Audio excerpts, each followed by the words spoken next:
দেবলীনা, তুমি কুসুমকে মেরে ফেলতে যাচ্ছিলে, তাই আজকেই তোমাকে শেষ করে দেবে আয়ুষ্মান, এমনটাই বলছে। সম্পূর্ণ জানতে হলে চ্যানেলটি সাবস্ক্রাইব করে ভিডিওতে লাইক দিয়ে দেখতে থাকুন। কুসুম সিরিয়ালের আজকের পর্বে দেখা যায় ধীরে ধীরে কুসুমের অবস্থা আরও খারাপ হতে থাকে। ডক্টরে এবং নার্সে আরও চেষ্টা করলেও কিছু করতে পারে না। শেষ পর্যন্ত বাইরে এসে বলতে থাকে, আর কতক্ষণ লাগবে, ওনাকে আনুন, তাড়াতাড়ি ব্লাডের ব্যবস্থা করুন। কিন্তু রাজ বলতে থাকে, ইন্দ্রাণীর ফোনটা সুইচ অফ, কোনোভাবেই যোগাযোগ করতে পারছি না বাড়িতে, কিভাবে যে আনি।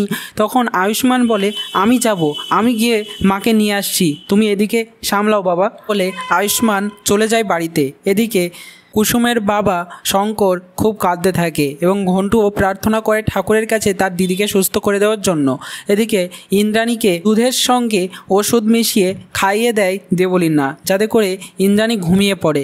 যথারীতি তাই হয়, ইন্দ্রাণীকে সেই ওষুধ খাইয়ে দেয়। ইন্দ্রাণী ঘুমিয়ে পড়ে। ইন্দ্রাণী বলে, কুসুমের কোনো খবর পেলে আমাকে জানাবে দেবলীনা। তখন দেবলীনা বলে, হ্যাঁ নিশ্চয় জানাবো, এবং মনে মনে গালমন্দ করতে থাকে কুসুমের নামে, যে এই কুসুম কুসুম কেন করছে, কাজের মেয়ের জন্য এত কেন, আমার ভালো লাগে না এসব কিছু। আজকেই শেষ হয়ে যাবে কুসুম, কারণ এদিকে আন্টি তো ঘুমিয়ে পড়েছে, ওনাকে ঘুম পাড়িয়ে দিয়েছি আমি। হঠাৎ করে আয়ুষ্মান চলে আসলে দেবলীনা বাধা দেয় যে, কোথায় যাচ্ছ, আন্টি এখন ঘুমাচ্ছে, কারণ ওনাকে রেস্ট নেওয়ারই প্রয়োজন, ডক্টর এসে বলেছিল, তাই আমি ওষুধ খাইয়ে দিয়েছি। তখন আয়ুষ্মান তাকে সরিয়ে দিয়ে চলে আসে ইন্দ্রাণীর কাছে এবং বলতে থাকে, মা তুমি তো কুসুমকে নিজের মেয়ের মতো মনে করো, আর কুসুম তো এই বাড়ির সবার ভালো চায়, ও বাবার প্রাণ এবং তোমার প্রাণ দুজনেরই প্রাণ বাঁচিয়েছে।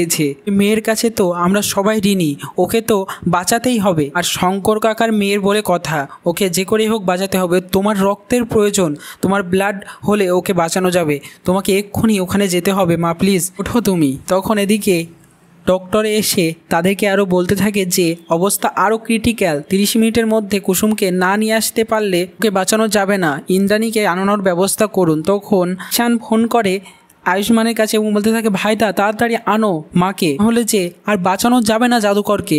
তখন আয়ুষ্মান আরও চেষ্টা করতে থাকে তার মাকে বোঝাতে, এবং হঠাৎ করেই ইন্দ্রাণী বলে ওঠে, আমি যাব, আমাকে নিয়ে চলো আয়ুষ। তখন আয়ুষ্মান হাসতে হাসতে খুশি হয়ে যে ইন্দ্রাণীকে উঠিয়ে নিয়ে চলে যায় হসপিটালে, এবং ডক্টরের বাইরে আসলে ইন্দ্রাণীকে নিয়ে যেতে বলে। ইন্দ্রাণীকে নিয়ে চলে যায় এবং বেডে শুইয়ে দেয় ইন্দ্রাণীকে। ইন্দ্রাণী রক্ত দিতে শুরু করে দেয়। এদিকে রাজ এসে বলে, সত্যি ইন্দ্রাণী, তোমার জন্য আজকে একটা মেয়ে নতুন প্রাণ ফেলে পেলো। এদিকে ইন্দ্রাণী বলে, রাজ ও একদিন তোমার আর আমার দুজনেরই প্রাণ বাঁচালো, প্রতিদান হিসেবে এইটুকু করতে পারবো না। তারপর বলিনা খুব রেগে যায় ইন্দ্রাণী যে কুসুমকে রক্ত দিয়ে বাঁচিয়ে তুলছে, সেজন্য সে আবার চলে আসে কুসুমের কেবিনে এবং কুসুমের অক্সিজেন মাস্কটা খুলে দেয়। হাসতে হাসতে বলতে থাকে, আজকেই তুমি শেষ হয়ে যাবে কুসুম, আর কোনোদিন ওই গাঙ্গুলি পরিবারে ফিরতে পারবে না। পরে হাজির হয়ে যায় আয়ুষ্মান সেখানে, এবং সেটা দেখে চেঁচিয়ে ওঠে, কুসুম!